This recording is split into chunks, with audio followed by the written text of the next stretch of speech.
வணக்கம் மக்களே, வணக்கம்.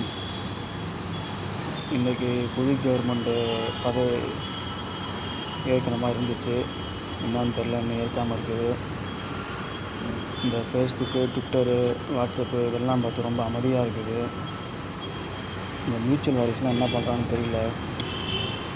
எங்கள் அண்ணன் இன்னும் பதவியேற்கவில்லையே என்று கொந்தளிக்காமல், யார் காரணம் என்று தெரியாமல் அவதிப்படுகிறார்கள் என்று தெரியவில்லை. இதுக்கெல்லாம் யார் காரணம்னு உலகத்துக்கே தெரியும், எல்லாத்துக்குமே தெரியும். மத்திய அரசு, அமித்ஷா, மோடி இதெல்லாம் காரணம்.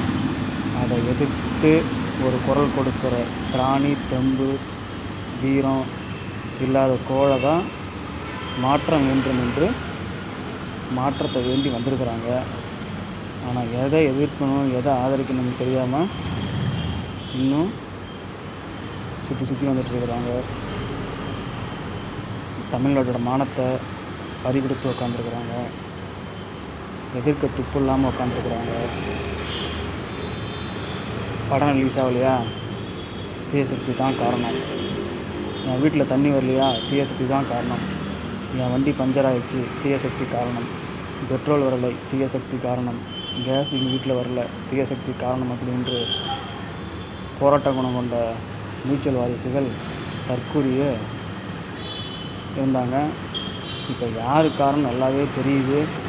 அதை எதிர்க்க யாருக்கும் தெம்பும் இல்லை, திராணியும் இல்லை, எதுவுமே இல்லாமல் அமைதியாக இருக்காங்க. இவங்க தான் மாற்றத்தை கொண்டு வந்து தமிழ்நாட்டை தலைகீழாக மாற்ற போகிறார்கள். வெட்கக்கேடு, தனக்குரிய தான் வேண்டும். பார்க்கும் இன்னும் என்ன ஆக போதோ, நாடு நாசமாக போதா இல்லை நலமாக போதான்னு பொறுத்து வந்து பார்க்கும். நன்றி.